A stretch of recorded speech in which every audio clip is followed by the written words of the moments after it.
Marina Cavazzana-Calvo, bonsoir. Pour la Science organise tous les mois, en partenariat avec le Palais de la Découverte, des entretiens avec un scientifique qui aborde un sujet qui tourne autour des limites en science. Pourquoi les limites en science? Parce que la science progresse tous les jours, mais les scientifiques sont régulièrement confrontés à des obstacles qu'ils tentent de surmonter. Dans ce cadre-là, Marina Cavazzana-Calvo, qui a participé avec l'équipe du professeur Alain Fischer à des toutes premières expériences, à des toutes premières thérapies géniques, va nous expliquer en quoi consiste cette thérapie génique et quelles sont les limites qui sont repoussées chaque jour. Bonsoir Madame Petri, je suis ravie d'avoir été invitée à cette conférence au Palais de la Découverte. Donc effectivement, nous avons entrepris en 1999 les premiers essais de thérapie génique ciblant des enfants qui naissent sans protection assurée par leur globule blanc. À savoir, c'est des enfants qui, quand ils rencontrent un virus, une bactérie, un champignon, n'ont aucune capacité de se défendre parce qu'il manque de globules blancs. Des globules blancs capables de tuer les microbes. Donc, pour ces patients qui sont pour nous une urgence médicale, car il s'agit des nourrissons qui, sans traitement, décèdent très vite après la naissance de leurs complications infectieuses. Donc nous avons une option thérapeutique dite conventionnelle qui est représentée par la greffe de la moelle osseuse provenant d'un sujet sain. Alors plus ces donneurs sains et compatibles, plus les probabilités de succès avec guérison de ces nourrissons, de leur maladie plutôt, est élevée. Donc quand il s'agit de familles nombreuses avec beaucoup de frères et sœurs compatibles, la probabilité de guérir ces enfants est extrêmement élevée et avoisine entre, disons aujourd'hui en Europe, entre 80 et 90% des chances de guérison. Les problèmes se posent quand ces enfants n'ont pas un donneur compatible dans leur famille. Dans ces cas-là, l'urgence médicale nous impose de faire recours à un donneur le plus proche possible. Et pour nous, il n'y a rien de plus proche qu'un des deux parents. Mais dans ces cas-là, comme vous savez, le patrimoine génétique est à moitié partagé entre l'enfant et son papa ou sa mère. Et c'est là que nous sommes confrontés avec les complications immunologiques dues à l'incompatibilité entre donneur et receveur. Cette incompatibilité immunitaire est source de nombreuses complications qui met en péril la vie de l'enfant dans les semaines ou mois qui suivent la transplantation des cellules souches hématopoïétiques. Donc pour ces enfants, dans les années 90, on a envisagé, vu que nos probabilités de succès avec une thérapeutique dite conventionnelle étaient amoindries dans les difficultés de la compatibilité, on a envisagé de faire recours à la thérapie génique. Alors déjà, qu'est-ce que c'est la thérapie génique?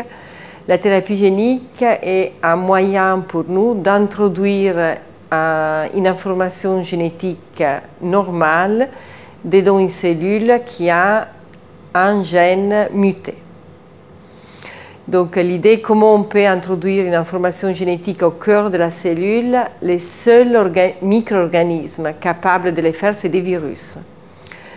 Donc la paternité de cette idée vient des virologues qui, une fois qu'ils ont découvert le génome viral, ils se sont dit pourquoi pas l'utiliser comme un véhicule juste pour transporter une information génétique au noyau de la cellule. Donc on a eu une dizaine d'années d'expérimentation préclinique chez l'animal et au laboratoire, entre 1990 et 2000, à 1999 plus exactement, pour faire la preuve de l'efficacité d'une part de ces principes et de l'absence de toxicité.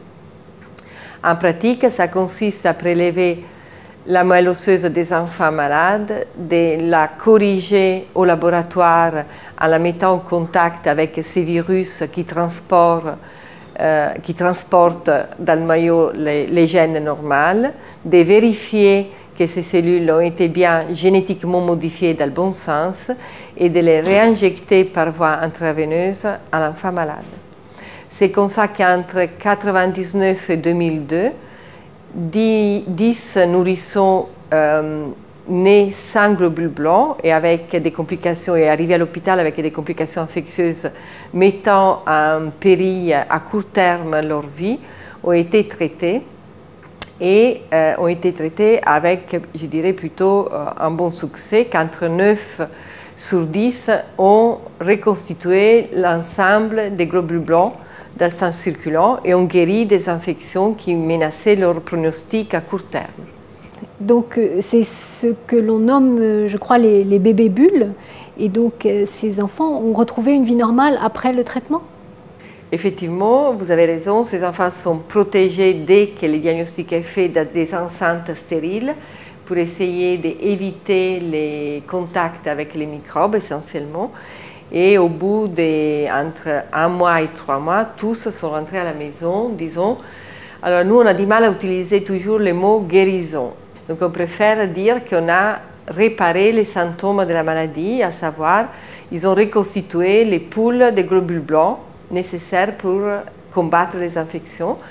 Eh bien, dans ces cas-là, oui, on a eu 9 succès sur 10 et ils sont rentrés à la maison. Et aujourd'hui, les premiers 2 enfants traités, nous sommes en 2009 et à février, le premier enfant aura 10 ans et il va très bien, il va à l'école, il est normalement scolarisé, il a une vie normale et ça fait 10 ans qu'il n'a plus aucun traitement. Donc, de ce point de vue-là, effectivement, c'est un succès. Mais un certain nombre de complications se sont révélées, des effets secondaires qui n'avaient pas été initialement prévus.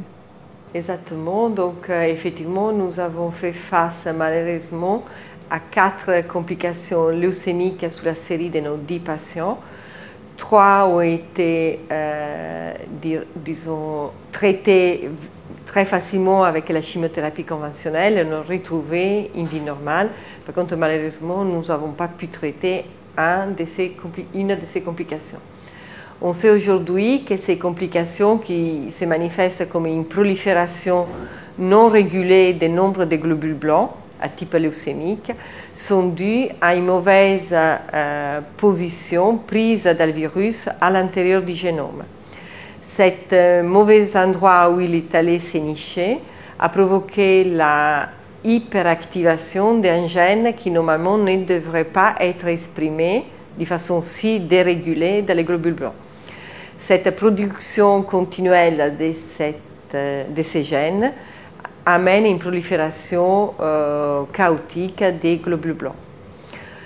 Donc on sait aujourd'hui la portion du virus qui est impliquée dans cette activation d'un gène avoisinant. Et en 2002, on a arrêté l'essai clinique. Cet essai clinique a été reproduit d'ailleurs en Angleterre par une équipe de médecins qui sont des amis et des collaborateurs, qui ont également traité une dizaine d'autres nourrissons avec la même maladie, avec exactement les mêmes résultats thérapeutiques. Et eux aussi ont dû faire face à une complication grave à type leucémique qui est exactement identique à la nôtre. Donc on s'est arrêté de 2002 donc à aujourd'hui, le temps de comprendre biologiquement qu'est-ce qui était la cause de cette prolifération non régulée, pourquoi on n'a pas prévu dans nos essais précliniques la survenue de cet événement toxique. Et on a essayé de modifier les virus, donc de modifier ces transporteurs pour essayer de les rendre les moins toxiques, mais garder son efficacité thérapeutique. Donc je vous passe les détails de nos modifications, mais c'est l'ensemble de ces études qui ont été conduites pas seulement par notre équipe, mais également avec une très grande collaboration internationale.